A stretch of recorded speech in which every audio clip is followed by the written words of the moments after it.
Halo, perkenalkan nama saya Adianto dengan NPM 2151096 dari Universitas Internasional Batam. Di video kali ini, saya akan menganalisa putusan kasus hukum persaingan usaha dengan dosen pengampu Dr. Floranus Yudi Priyo Ambrowo SH M Hum.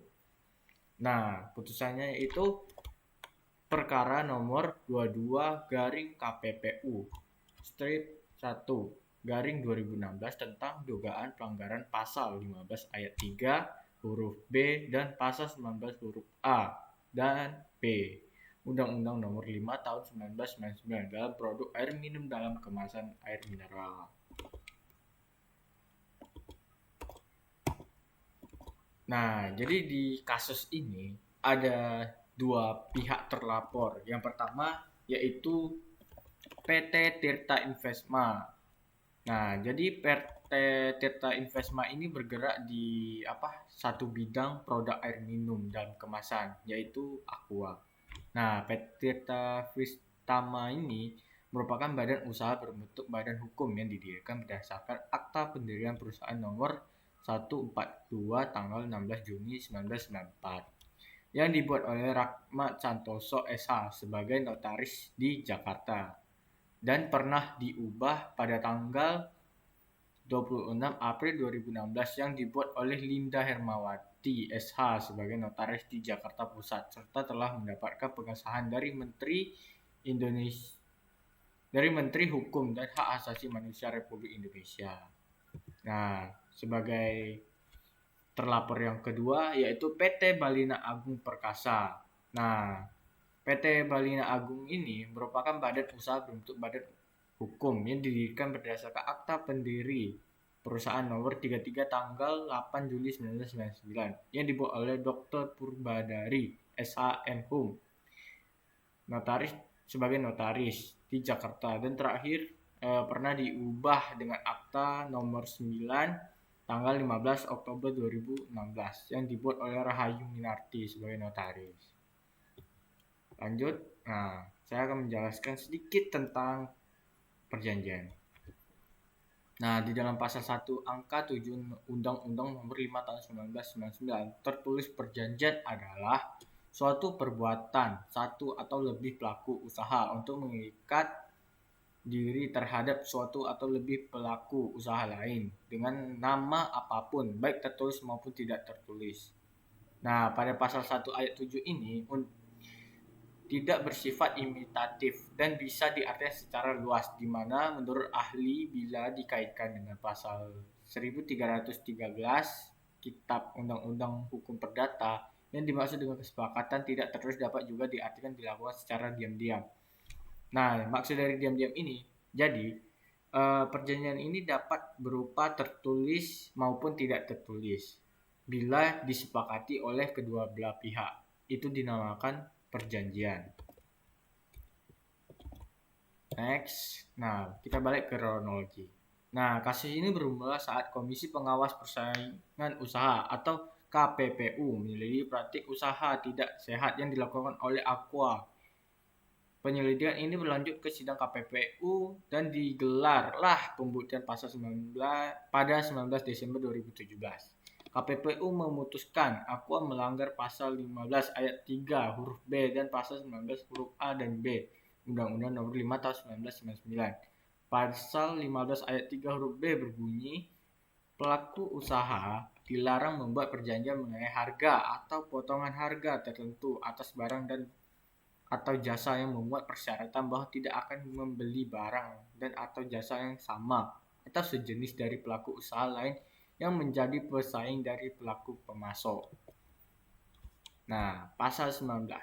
Pasal 19 ini berbunyi, pelaku usaha dilarang melakukan satu atau beberapa kegiatan baik sendiri maupun bersama-sama pelaku usaha lain yang dapat mengakibatkan terjadinya praktek monopoli dan atau persaingan usaha tidak sehat berupa A. Menolak dan atau menghalangi pelaku usaha tertentu untuk melakukan kegiatan usaha yang sama pada pasar bersangkutan. B.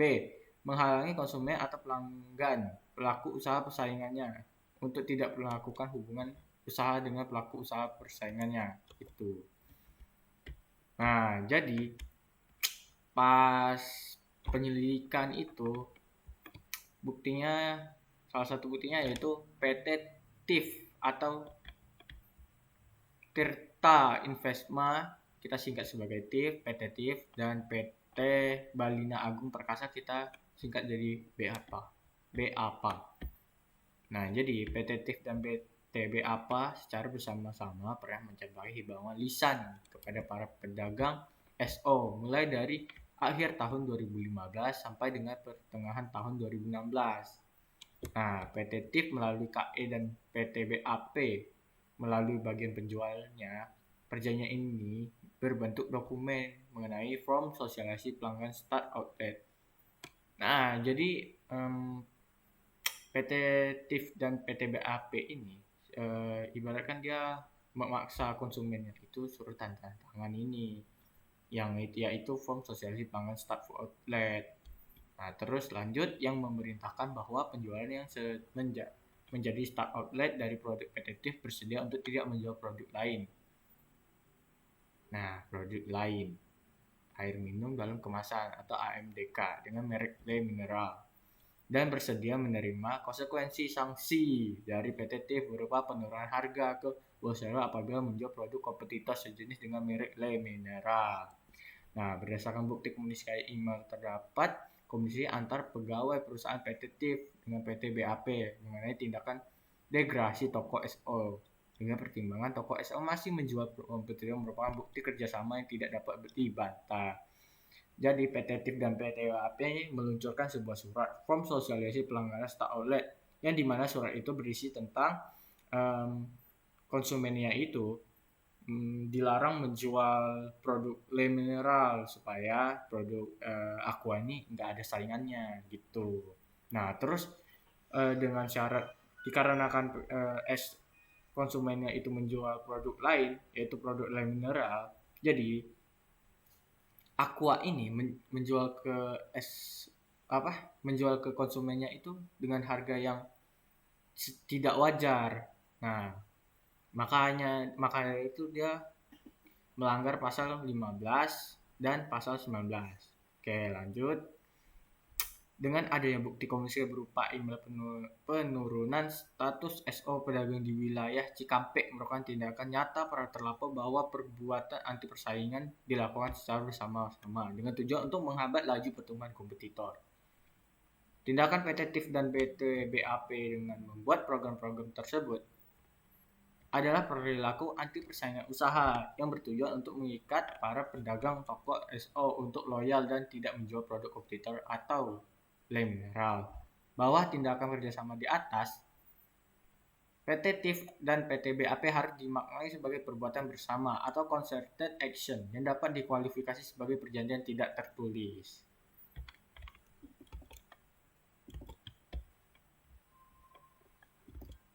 Lanjut. Nah, sudah dijelasin tadi. Nah, terus dalam pertimbangannya KPPU menyatakan tindakan anti persaingan usaha itu terjadi pada tahun 2016, yaitu di wilayah jangkauan distribusi 1 pemasaran terlapor 2 pemasar distribusi 1 pemasaran terlapor 2 dalam pemasaran produk yang meliputi Cikampek, Cikarang, Bekasi, Babalean, Pulau Gadung, Sunter, Perumpung, Kiwi, Lemah Abang, Rawagirang, Cibubur, dan Ciamis. Dalam KPPU menilai pasal bersangkutan dalam perkara AQO adalah produk air mineral dalam kemasan AMDK. Air mineral di wilayah distribusi atau pemasaran terlapor 2 pada 2016. Adapun bentuk tindakan anti persaingan yang terjadi adalah adanya degradasi kepada subdistributor karena menjual produk Le Mineral.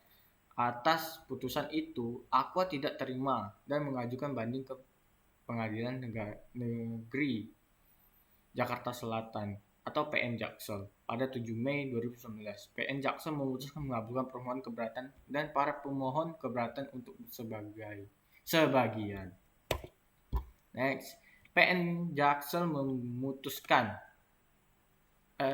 membatalkan putusan Komisi Pengawas Persaingan Usaha atau KPPU nomor 22 garing KPPU 1 2016 tertanggal 19 Desember 2017 dan tidak mempunyai kekuatan hukum yang mengikat terhadap para pemohon keberatan. Atas vonis itu, giliran KPPU yang tidak terima dan mengajukan kasasi.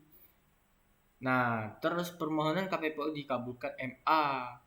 Kabul kasasi batal putusan Judex Vaksin dan MA mengadili sendiri dengan